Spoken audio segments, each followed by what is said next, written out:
Welcome to another episode of The Rania Show. I'm your host, Rania, and today we have with us Pooja Jerajani, and she is going to talk about what she does, why she does it, and what ripple effect she's hoping to create out of it. So, Pooja, all yours. Thank you, Rania. I'm so honored to be on your podcast. So, I'm a mindset and manifestation coach, but apart from just the titles, I like to see myself as a lighthouse that is just shining my light to help other women navigate the deep sea and really create life that is, in a way, more aligned to who they are. What the work I do is weaved and brings together quantum healing, inner child work, manifestation, mindset, and a lot of energy tools. But I like to see it as one whole umbrella because it's really about shifting your inner world to create a new reality, to become a new version of you, and to start consciously living life in a way that every decision, every choice that you make is aligned to who you are, your pure potential on this divine earth that we were born with. I love that because, like, for me, I do the trauma informed and manifesting coaching, and it's like, I feel like we all have a story, and like you were stating, like, it's inner child, and then like it can be inner child, it can be generational, and it's about just, you know, doing the inner work and creating a different life. So I love that you said that because it's so I feel like it really does narrow it down. Like if you had to simplify it and explain it, it would be the basics of like, it's inner child is generational, it's quantum, and it's like all these things that it takes to create a life that you want because you've always had it in you, but it's just through conditioning and through like limiting beliefs that we believe that we have this life and it's the only life we're going to have, but that's not true. So what's your take on that? Like, when somebody says like, oh, but I can't because this is the life that I was born into, and because of what happened to me as a child, like things are never going to change. Yeah, so basically, I love this quote by Dr. Joe Dispenza, who talks about that 95% of who we are by the time we are 30, by the time we are 35 years of age, is a set of memorized behaviors, patterns, automatic habits, and beliefs that we have just started to live life day in and day out based on that program. So the environment that you grew up in, you obviously saw that, okay, there were difficulties or there were challenges, but then when you were born, the soul that was born was pure potential, was, and I like to call this as the limitless being. I bring that word in a lot of different ways because I share with my clients whether are they living a life that is limitless, or are they living a life that is limited by these conditions, by your environment, by the programs and stories you tell yourself? So, if you were born in a particular environment where you saw challenges, your destiny is not just clearly written to kind of continue living in that. Like, you have the power to actually shift and come out of the box, as I call it. So, this box is almost like a very invisible hard walled box that we grow up, and it's so strong that at times we just don't even realize that we are making decisions, choices from inside of this box, and the future or the reality that we want to create is actually existing outside of this box, where you have to take that uncomfortable action of really knowing that, okay, I know this is a story within myself, and I've been living this story for, say, so many years, but I choose to now shift out of this, and I'm Yeah. creating something new. So I've had to do that in my own life, in my own world, and I've seen amazing results based on what you can create when you come out of that box.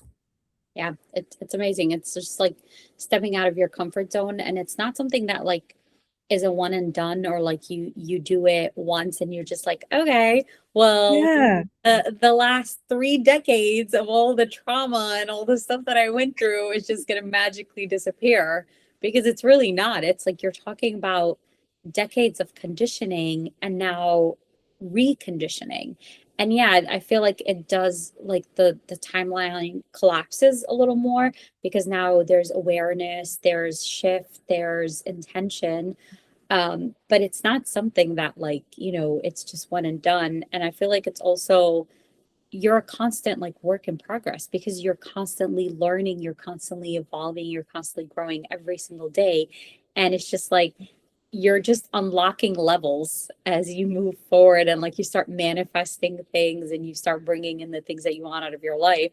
You're just like up leveling, and it's just like you level up every time. So yeah, I completely agree with that. And like for you, what is it that unlock this for you? Like, what was that moment that you were just like, huh, I can be in control of my own reality, and then like have evidence of that? So, like, what was like your, I guess, light bulb moment? Yeah, I think my spiritual journey started when I got like I knew I was always kind of tapped into something that was beyond me, and I couldn't quite point a finger to that. But when I got divorced, say in 2020, Mm-hmm. I just had to make a choice whether I go back to my home in India and go back to the comfortable life with my parents and continue living from maybe a safe life from inside the box, or I choose to create a completely new life and rebuild it here in Australia, and just then consciously make every decision, every choice my own. And obviously, I didn't have this clarity in that moment, but looking back now, everything that I did was to just really come back home to the true me. And everything that I have learned so far has always been about how can I improve my life. And I've seen that every time I've taken action and chosen different, even though I'm scared or even though fear has taken over, and even though a lot of the times we don't know, there's uncertainty around how is this going to work out? What am I going to see? Like, I've never done this before. There's no evidence. But as you do it, the evidence shows up. Like, as you connect into that limitless version of you, the universe is kind of always backing you, even though we may not realize that, hey, like the challenges or the life that happened to you was actually happening for you. So I feel that divorce, looking back now, it was like the biggest blessing for me, because it now gave birth to the new version of me, having rebuilt my life and then shifting things, even like from a corporate world to now doing this work where I get to share this with so many other beautiful women and people around me, has helped me really see that, hey, you can actually shift. You're not just stuck in one career or one marriage or one thing. Like, when you want to change your life, you can actually take that uncomfortable step and come out of it. But yes, it does feel very uncomfortable at that moment, but when you do it, it's like, oh my god, I did that. Yeah. Yeah. It's definitely like, it's like a, wait, did I just, oh my God, I just Yeah, did it. I Like, know. how did I do that? And it's an amazing feeling. And I feel like it takes the same effort to do something out of your comfort zone as it does to do something in your comfort zone. But the like the reward, the residual is different. It's like when you're doing something out of your comfort zone, but it's something that you love to do and it happens, there's that excitement. There's like, oh my God, I can't do this. Oh my God, I'm powerful, versus doing something that's in your comfort zone. And it's just like, okay, well, I did it. And okay, I guess I'm just gonna continue doing this until I take my last breath. And it's just like that complete energy shift of like, yay, I did it. And yeah, I did it. So, Yeah, it's also like a different level of fulfillment, yeah. right? Because when you Yeah. do and have taken that uncomfortable action, that fulfillment that comes with it is beyond something that you can experience. It's almost like the first time you did a push-up in the gym, Hmm. like the very first time ever, you're like, oh my God, I've successfully did the first push-up. And then you do 8 Hmm. eventually. And then you're like, okay, I'm getting better. And then it suddenly is like this comfortable muscle now you Yeah. built to train yourself to be able to do it. Yeah. Yeah. And it's even like the size of the weight. Like you start out with 2 pounds and then you're like, okay, 2 pounds is a little too light now. Let's Yeah. move up to 5. And then you just keep moving up. And then before you know it, you're like, I just benched 125. How did I do that? I can't do that yet. But yes, one Yeah, day. exactly. You can't do that yet. Yes. It's not that you can't do it yet. Yeah, I can do But that one day. yeah, and like, but even for you, like the experience of going bungee jumping for the first time, how was that? Like, tell us That about was yeah, that was just really, really amazing because I went in thinking in my head that I'm going to be able to do this. Like, how bad can it be? And it that. was mostly for fun that I was going to do it.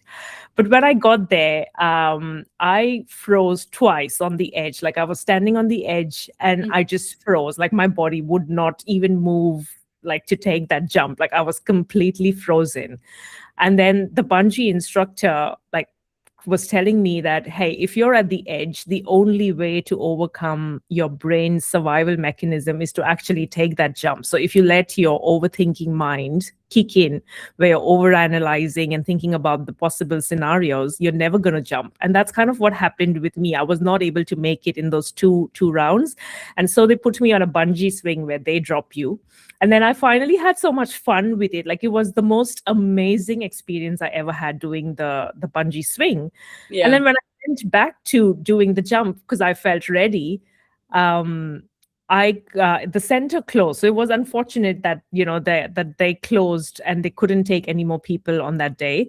And now I'm going to have to go back. But what I did with his words, I came back from New Zealand and I just made a jump in my business because I'm like, I'm doing things imperfectly now because I've always been this person who overthinks things. I'm like, I want every email, every system to be ready before I launch. But as soon as I came from there, I'm like, I'm just doing this. I'm taking that jump. It's okay if it's messy. It's okay if it's imperfect. And I was so glad to see that all these people who joined me for that program were actually so keen to just be, and I was okay to be owning the messy me, the authentic me, and that's what they came for. So it just showed me that when you make that messy jump, you just that fulfillment that comes with it is beyond anything that you would experience, say, in my corporate world. Yeah. And it's Yeah. amazing. And like you said, like with corporate, it's we're operating in somebody else's box, and you're Yes. asking for permission. You're not like there's a ceiling and there's a cap to how far you can go with like stepping into your own power. But when you're in corporate, you're stepping into somebody else's power in the sense of like, you're giving your energy, you're giving your time, you're giving everything that you are for somebody else. And it's like, who's filling your cup? Yeah. And then like, doing what you're doing now and helping others, you're not only filling your own cup, but you're actually now filling up other people's cups, or like you're actually teaching them how to fill up their own cup. Because it's like it always has to come from within, and for people to Yeah. want the work themselves. If you sit there and you try to do the work for them, nobody's going to succeed, because you're going to get frustrated with them, and they're going to be frustrated with the fact that you're not moving fast enough to change their lives. Yes, exactly. So yeah, it's great that you're doing that now, where like you're teaching other people how to fill up their own cups and how to get out of their own way, in a sense. So what made you want to become a manifestation coach? Like, I know you've had your own experiences with manifesting and just like your own, I call them life lessons, but like your own life lessons that you went through and that, that have inspired you to move forward and to step out of your comfort zone and get out of your own way. And now you want the same for others. So what inspired you to want to do that for other people? Yeah, because as when I was going through this journey and I saw the kind of shifts I was making, and I saw people and friends around me still feeling similar, or like friends around me who were getting divorced or who were then in the same place where I was a few years ago, I was like, I need to share this work with more people. And it's almost like you hear this all the time around you that, I've had a very stressful day, my boss is not happy, or, and people feel that they just are so stuck on this hamster wheel that there is no way out. And I'm like, no, I want to show you that there is a way out. And I'm not telling you that dismantle your life do a complete 360 or complete 180. 360 would be whatever. The same way I say 360. Yeah. I was like, wait, how is it 360? It's 180. Yeah, exactly. But you can actually just take baby steps. Like I wanted to shift so badly out of my business out of my career into my business, but I had to still feel safe enough to make that jump. So in manifesting, we always say that you should be feeling, your nervous system should be feeling safe for you to receive anything. Because if it is charged up, you're not going to be in the zone where you can actually receive. Your frequency is lower than what you can actually manifest. So I took baby steps in terms of like going contract, then going part-time in my job, and then doing just consulting work. So that got me to where I am. And I'm like, okay, eventually now I feel I have a plan to make that switch fully. But unless you know what you're doing, and until you actually take that little action, you're not going to find out that what is it that actually lights you up. So I try and show people that, hey, what is it that's actually lighting you up right now? Like, I'm sure there are things that light you up outside of what you do. And there could be, like, for example, one of the ladies who I work with, she came to me wanting to manifest a man. And eventually, while working with her, we came to a place where she's like, hang on, I love to talk about jewelry and styling. And I love to talk about food blogging. And she's like, I can actually do this work like the way you teach manifestation. I can teach people how to style clothes and how to design jewelry and all of this. And I was like, yeah, and this is what is lighting you up. And she's like, I have a corporate job.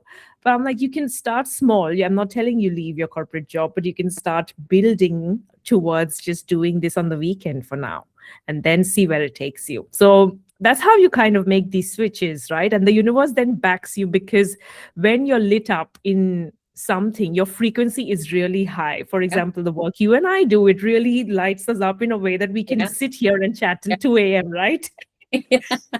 And that means our frequency is so high, like our emotional state does not have like any stress. It does not have any shame or guilt around this work. Like, all the emotions are like joy and fulfillment.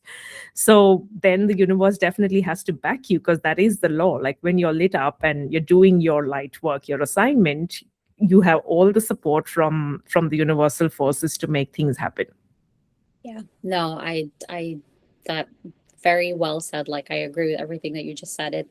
It really is. It's like, it's what you focus on is what you keep bringing forward. And once you shift your focus, then the things that you want will come through. And I think it's so important with everything that's happening in the world right now that we have that, where it's just like, okay, what's going on is not necessarily in our control, but what is in our control, and it's bringing awareness, it's bringing people together. It's like, I love doing this podcast because I get to bring people on like you and me. We're just like, we're going through daily life, but we want to create a ripple effect, and we want to create a change, and we want to help people, and we want to uplift people, and like just have them feel seen and heard, and know that they are worthy of living the life that they want for themselves. Yes. And I think it's so important to bring awareness to that, and acknowledge it, and just like fill other people's cups, like teach them how to fill up their own cups, so that it creates that ripple effect, and it just like, it becomes like a united front in a sense, where it's just like this, like, it's, some people will say it's impossible, but like, I believe in like world peace, and I believe that it's achievable, but it does have to come from within.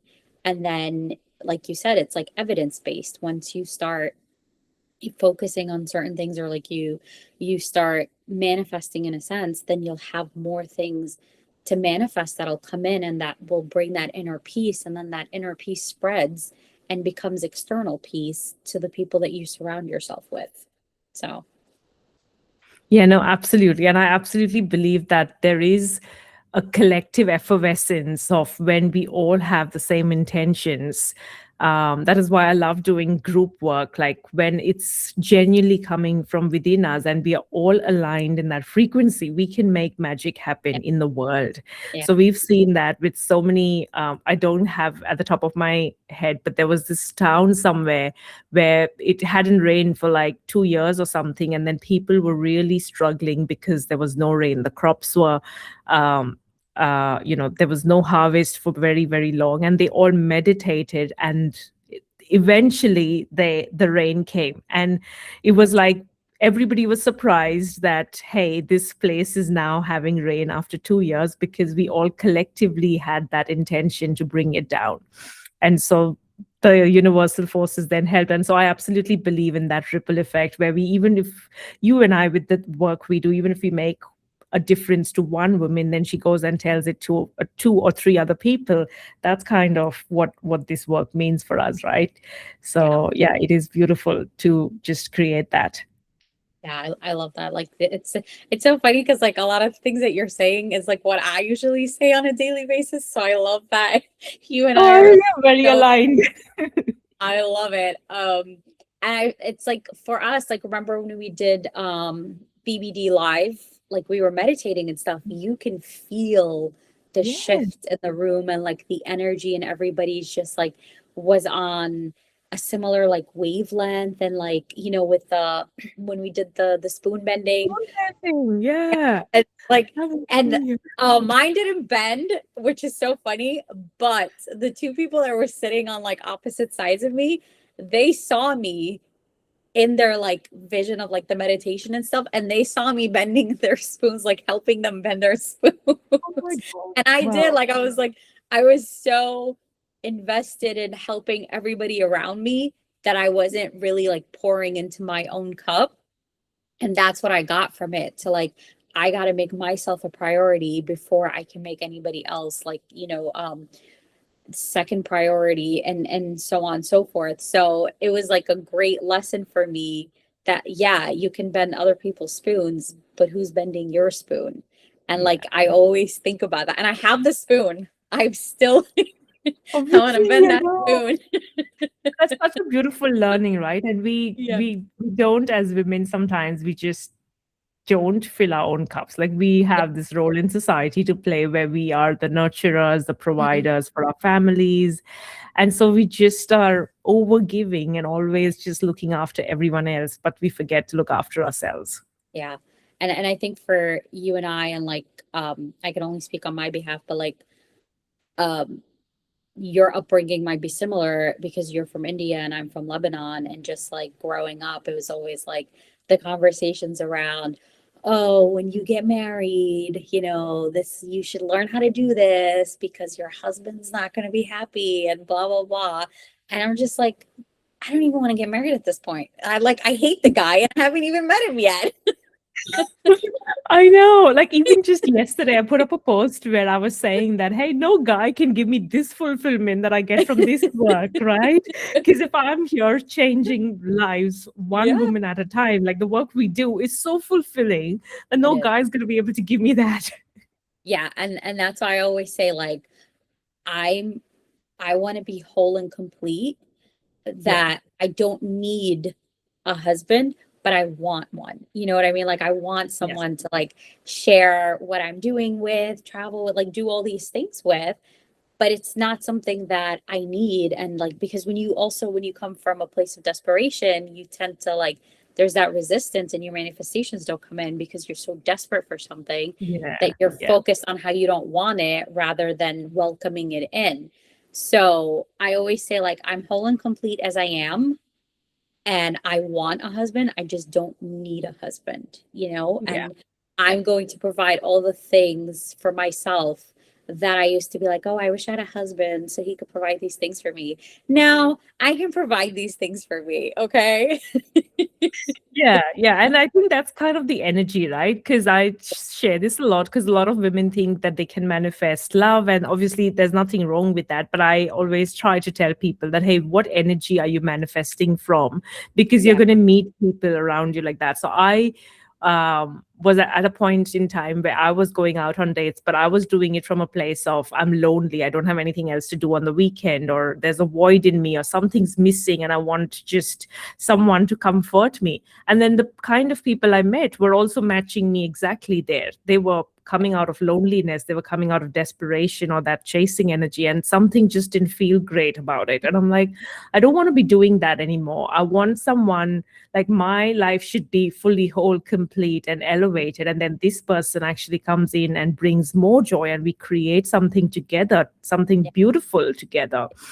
And you add value in each other's lives. Like, you become cheerleaders for each other, you're a team, and then you're then building life very intentionally. And that's kind of what you want with bringing like a loving relationship in your life. Yeah, of course. Like I always say, like I want somebody like to have like as a sounding board, and like someone who's so supportive, and like you can have these conversations with them and they can have these conversations with you, and there's no like judgment or criticism. And it's just like I like to think of us as like a power couple, like when we're together, we just like the expansion of like peace and love in the world just grows based on like what we're doing, and like how we just come together to create something bigger, because it's like I'm creating something on my own, he's creating something on his own, and then you just like combine them, and then it just like expands and it becomes this like big thing. And then you know what I mean? And then you like create that, and then you're spreading it, and it creates this ripple effect where you're helping more people and you're touching more lives and you're healing more souls. And that's like how I envision like being with my husband and just like having that. And it does, like you said, it does start from within. It's about, self-acceptance, self-love, self-worth, because it's like, how do you expect someone to love you and care for you when you're not doing that for yourself? And like you said, like they're meeting you at your level. Like when you were going out on those dates, you were just doing it because you were lonely and you just wanted to like pass the time and just like, try a new restaurant or whatever it is. Yes. And you were manifesting the same. Like they had that same energy where they were feeling lonely and they just wanted someone to share a meal with. So how is that like shifted for you, where now it's like you have, like, do you go out on dates now with a specific intention? And then what can you say looking back now at your marriage that happened and ended? What can you say that there's gratitude in that? Like, what have you learned in that now you carry with you to help with you to be more intentional of welcoming in a new relationship, or I don't know if you want to get married again, but like welcoming that in? What has shifted for you? Yeah, I love this question because I really love this question, because a lot of people, when they've had a divorce, they look back with a lot of regret, and there is this energy of, I don't want to see that man's face again, all of that. But for me, it just always has been a place of gratitude. Like, I know we didn't work out, but he did shape me into who I was back then. And I know that there was a part of me that was very different. I hadn't really awakened to who I was. So I was this woman, like, as you said, we've been brought in with these stories and programs that, once you get married, you just don't have your own life. You're doing everything for the other person or for the family. And I kind of somewhere had lost myself in that time. And that there came a time where I felt like this is not what I want, that there is no love here anymore. There isn't any how do I say, like, I'm not feeling fulfilled, or I'm over giving and overstretching, but I'm Yeah. not receiving anything anymore. And it's actually putting me in a place where I'm actually shrinking myself. So I was in a place where I was shrinking myself, whether at work then or with friends and family. I was just like, no, I was always kind of letting the other person make decisions for me. And if anything, now I'm really grateful because that journey showed me and shaped me into who I am. If I wouldn't have gone through that whole process of, as we say, the dark night of the soul, and really awakening to who you are. Yeah. Like, why is this happening to me in a strange country? I don't know anyone here. You mean And rude then, awakening? Like, yeah, where the hell did I'm this like, come God, from? what are you doing here? Like, why did this have to happen to me right now? Yep. And then you eventually look back and you realize that no, this was actually happening for you. It was like God was polishing its diamond. Like, if I look at myself as that diamond that needed polishing with all these layers that were from society, like, okay, I'm going to polish you and polish you till you actually show the essence of who you are, the diamond that you're within. So now I teach this to other people as well. But what's changed with my intention now with dating is, I go in, if I do, whenever I do, is with a lot of intention that, hey, I'm here to, meet someone who aligns me, matches me I know what I bring. I don't go in feeling that something's missing in me. I don't go in feeling that there's going to be an expectation that someone has to do these things for me. But I always look at the values and the alignment of what I want. And if the date goes well, that's fine. If it doesn't, then at least we've had a good time in that. Yeah. Like, I've just gotten to meet someone new, and I've actually met a few really good friends who are now like didn't work out in the romantic way, but I've met people who are now like really good friends, which is beautiful in itself, because you get to meet new people that way as well. But I've seen that I wouldn't say the quality of men, but you do see that when you attract from that intention, people who meet you are also more mature, or they know what they want, or they are actually coming in with a similar intention as you are. So that shifts as well. They're not coming and seeking out people just for fun, or just not knowing what they want. Like, I always try and have a conversation with them, or figure out, hey, what do you want in life? And I really like to know from a person as well what really lights them up. So if they do have that passion, I know that we can then, as you said, we can build something together and make a difference. I want that in a man as well. Yeah, I think that's amazing. It's like, the shifts, like what you went through and like what you learned, and there's gratitude in that, because it was really sucky at the time when it was happening.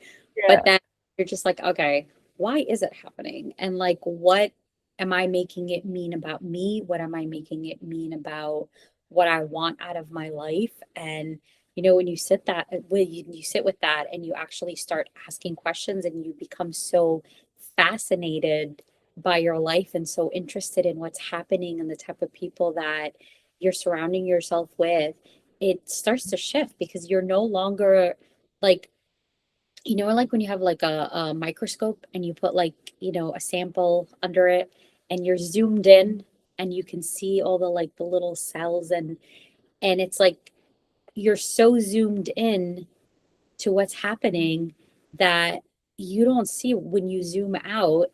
It's like you know what I mean? It's a completely different visual. It's a completely different perspective of what you have when you zoom out, and you're just like, oh, why is this sitting next to that? It's like when they have the drones, or like when you start to zoom out, and then all of a sudden you see a picture of Earth. It's like you're no longer into the address, and you're just like, oh, there's an ocean over there, and oh, there's trees over there, and you're just like, how have I not seen that before? And it's because you were so focused on like the road ahead, in the sense of like, you didn't see that there was other roads you could have taken, and that road might have led you there in half the time, but you were so focused on taking the one that was like taking 2 hours to get there, versus the one that could have taken you half an hour. And so it's like, when you start to actually, and the other thing is like, once you start to get fascinated and interested, and you start to learn things about yourself, and you start to learn things about like energies, about the 3D, the material, like all of that, you can't unlearn it. Yeah, And then you can't. it's like, if you try to just be like, I would just want to be normal, I don't want any of this. Yeah. And it's so funny you say this because I've actually gone out on dates, and sometimes if I start talking about this stuff, people get scared because they are like, she's just some weird woo-woo girl, and let's just like ghost her, and then there it goes. But I'm like, that's okay, you're not my man if you can't sit and have a conversation with me about this. But basically, you're going to have this conversation with me pretty much in the kitchen or at dinner sometimes. So Yeah. it's good to, get that out of the way anyway. Yeah, I love it because it's like you really can't, like, once you learn it, you can't unlearn it. It's not something that you can shut off, because even if you try to, it's like that's it. Like you're just there, Yeah. there's no way. Like you can't shut it off. It's not something Yeah. that you can just walk away from. It's like, no, okay, what's gonna happen next? And like, okay, what am I doing next? Because now that I have the power to make things happen, what do I want to happen? So Yeah. it's amazing. And like I love having these conversations. And like you said, sometimes I get like side-eyed or just be like, oh my God, here we go again. My thing is like I hear a lot of like, here we go again with the positivity shit. And I'm just like, you do you. Yeah, But exactly, don't right? tell Like you me do how to. you, don't come in my way then. Don't ask for my opinions. And then when things happen, they're like, oh, how'd you do that? Oh, and then all of a sudden Yeah, come on I know. alert. Just like, what happened to the positivity shit?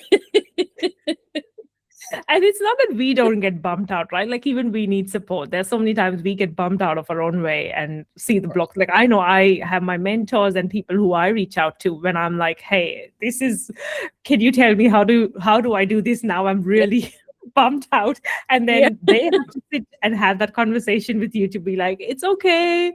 It's okay. Yeah. It's all happening for you. Remember? And then I'll go back to my own positive like homeostasis state Yeah. where I'm like, yeah, it's all working out. It's okay. I'm just bummed out for a moment. I became a 3D human again. Yeah. 100%. And it's like, and it's not to say like you have to be positive all the time and like Yeah. always on a high, or no, because it's those dark moments and those sad moments and those like depressing moments, those all lead somewhere, Yeah. those are a part of who you are and a part of your journey and a part of like what you get to bring to the world. Like if you and I hadn't gone through what we went through, we wouldn't be sitting here today talking to each other about how, I'm a trauma informed and manifestation coach and you're a manifestation coach. You know what I mean? It's like Yeah. what Yeah. we went through, those dark times, those lessons that we learn, and we're still learning, because there have been moments of like, I'm like, when you like do that whole like imposter syndrome thing of like, why the hell am I doing this? Like, I'm not on a yacht somewhere. Like, why am I teaching people? I know. But then you're just like, but hey, I was there. Now I'm here. And I want to support people and give them the same support that I wish I had when I was going through those dark times, and wanted somebody to say what I'm telling people now. And it's like, the phrase they say, like, a therapist has their own therapist or a barber has their own barber. Like, yeah, where we don't have, if we had everything figured out, then we wouldn't have like scientists, we wouldn't have doctors, we wouldn't have all these things Yeah. where we're constantly like discovering more things as every day goes by, and more ways to help each other and to create a better world. So it's a constant evolving thing, and you're constantly learning more and more, and then you're sharing those parts of you with people, and you're sharing the tools and resources that have helped you so that you can help somebody else and you can like fill up their cup, so I think it's, yeah, it's not always sunshines and rainbows, believe me, because I Yeah. think it It's not. was hours ago, I don't even know, it was just like a thought pops into my head and I just started crying. I was like, okay, we're releasing, this is good, this feels good. Yes. There's so many moments in a day where I just am like surprised by things around me, and then suddenly I'll be processing something, and then tears just flow, and I'm like, okay, it's coming back again, and let's just process it. So there's all sorts of emotions that we feel every day, right? And there's no sort of right or wrong, or that it's not always going to be that you maintain that positive vibe. It is like ebbs and flows, like the wave of the ocean. Yeah. Yeah, it really is. And but it's all part of like the human experience, It's Yeah. like we have these emotions, we have these feelings and these experiences for a reason. It's like, imagine if we just had one emotion and like one sort of experience. It's like, imagine watching a movie where it's just like smiling all the time and everything went right. Yeah, Who the hell's yeah. I gonna mean, sit through that movie? yeah, that's why I think they have this model called the hero's journey, the by Joseph Campbell, where he shows how, the hero goes through different challenges and then finds the resources to then come back home, and that is the circle. And we, after every journey we take, so it is in the journey that we learn so much and we grow and evolve. And so that's why people say it's not about the destination, it's always about the journey. But I like to see it as both, because you wouldn't know where you're going if you didn't have a destination. Yeah. Exactly. Yeah, I think that's a great perspective of that, because it's like, okay, yeah, the journey, but what's my destination? And I feel like sometimes we get so caught up in the journey or so caught up in the destination that, then we get frustrated because it's like we haven't gotten to the end result yet, or we don't know where we're going. So I think it is very important, like you said, to know what's the intention for the journey and what's the intention for the destination that you're trying to reach. Yeah. Yeah. Now, as for you, like, I know you've been working with clients and you help them with manifesting and stuff. What's something, like, for anyone out there that's listening or watching, what's one thing that you would like to leave them with, or like an exercise you would like them to try, and just so that they can see their own power, even if it's just like a little, a little bit of glitter, a little bit of power there, but just for them to be like, oh, I do have the power. Yeah, I love this, because I just recently did an experiment on myself and then I brought it into my world of clients. And it's something as simple where you just open yourself up to miracles every day. So what we did was we went into a meditation, and I said that, you can actually communicate with the universe and see how miracles come into your life. And everybody was like, are you sure? Like, how does that work? And I said, okay, what we're going to do is we're going to have a collective symbol for the group. And for the group, I chose intuitively a rose. And I said the rose could be in any color, any rose. It could be a picture of a rose or someone named Rose in a show that you're watching and you hear the word rose. But now keep an eye out for roses in your day to day. Could be anything, any color.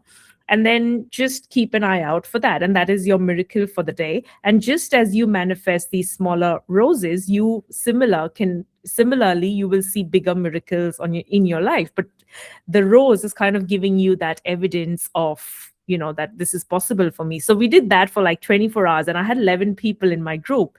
And each one of them, by the end of that day, told me they saw a rose somewhere. Like someone found roses on the train, someone said I watched a show with the word rose in it, and someone met a colleague at work whose name was Rose. And I said, see, all of you actually paid attention, you observed, and you found the miracle, you found the rose there. So I want everyone, your listeners, to actually just pick a symbol. It could be anything that calls to you, and then just see how that shows up in your world, because that is you now observing. You're not just living life, you're just becoming the observer of your life, and you're letting things come to you in a way that you're open to receiving this sign or this symbol or this miracle. And when you see evidence that, okay, something like a rose is possible, there is no difference between a rose and something else that you want. There is no difference between that car or that relationship or the business that you're trying to launch. It is just the way you look at things. So I love this quote by Dr. Wayne Dwyer, who says, when you change the way you look at things, the things you look at change. So now that you're looking for this rose, everything else also, if you change the way you look at it, will come to you. So I loved that experiment that I recently did, because it's just with these small little things that we can start to tell our brain that this is possible for me. It's like evidence building for your brain. And actually, I know this sounds very woo-woo, because I did a lot of research in it, because I have skeptics in my world. Like, people come to me and they're like, we are joining this only because I'm a skeptic around manifesting. So I'm like, I'm going to give you the science of this. So Now, the science behind this is like when I tell you look for the rose or say, a red car on the road or whatever that is, your reticular activating system in your brain, which is in your front of your brain, has now created new neural pathways to say, rose is important for puja or a red car is important for puja. So make sure that we don't miss this anywhere now. So your brain has already gone into that observant state that, okay, now she's given us the word rose. Wherever we hear it, see it, feel it, we are going to tell her that, hey, notice this because you wanted this. Similarly, with the bigger manifestations, when you want that thing and you actually focus there, it has to come because it will Mhm. show up in your world. So this is just the science behind it, that your reticular activating system of your brain is just constantly processing, I think, like 20 billion bytes of data or something in every second. And so when you tell it that, hey, a rose is important to me, it's going to show you the rose. So that's kind of an experiment I would love to leave your listeners with so that they can start to actually see the power in what they're creating. And how would they go about that? Do they like close their eyes, take a deep breath? Do they just set the intention? So like how Yeah. would you have them? And I'm gonna put this in the show notes too, just so that in case they could read it from there. Yeah. But yeah, Yeah. how would you go about that? Yeah, usually I take them through a process, but it's almost like you just completely relax, close your eyes, take a few deep breaths, almost like exhale out the energy of the day. And then you bring to your mind, if you want to just have that conversation with the universe, or you even connect with your God, source, creator, whoever you feel is important in your world. And just say, hey, I want a sign or a visual for myself, and just ask and what shows up. Like, don't overthink this stuff. And if you don't get a visual or a sign, you just pick one. Like, because a lot of people in this world were new to doing this work, they came back to me saying, I actually didn't get a visual in the meditation. And I said, don't overthink it, it's fine, I'm going to create one for y'all.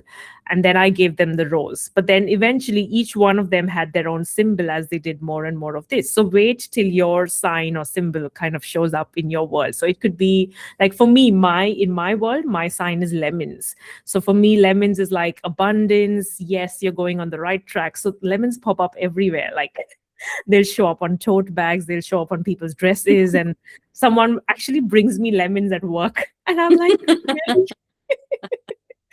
So they show up everywhere for me.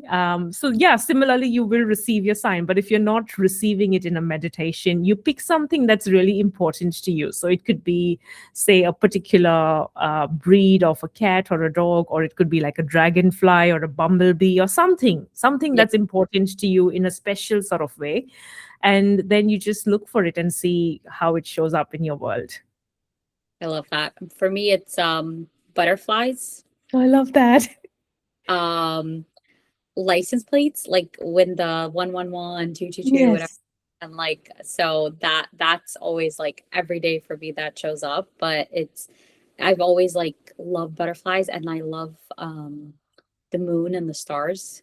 So Yes. like sometimes I'll just like go outside when night comes, and I just like look up and I'm just like, thank you for showing me your beauty tonight. And I feel like this energy and just like recharge just by doing that. And sometimes I'll imagine like the light from the moon just shining down on me, and just like all that energy just filling me up to recharge.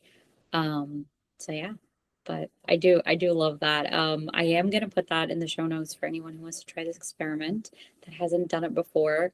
And is there anything, any message, anything at all that you would like to leave our listeners or our viewers with, that you want them to know, um, just from like your own life and from everything that you've been through and all the things that you've accomplished, even when you thought you might never, and like just from where you were to where you are now, what message would you like to leave them with?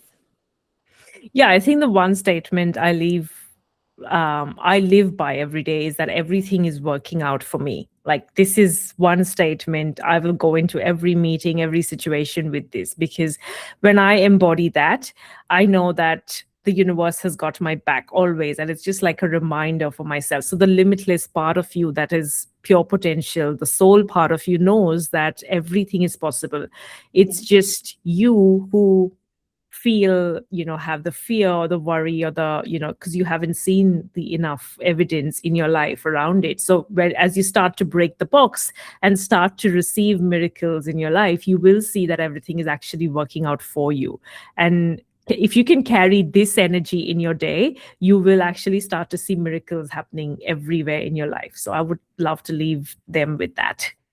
I love that. Thank you for sharing that. That's amazing. Yeah. And thank you for coming on. Like, you're welcome anytime.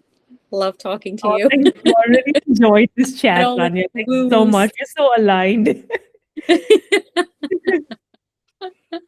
But thank you so much for coming on. It was a pleasure having you, and pleasure talking to you, because like you said, there's that alignment with our thought process and the way we see things, and Yes. and our perspective. So yeah, it was awesome. And thank you all for tuning in for another episode of The Rania Show. I'm your host, Rania, and I hope you have a wonderful week. Bye. Bye.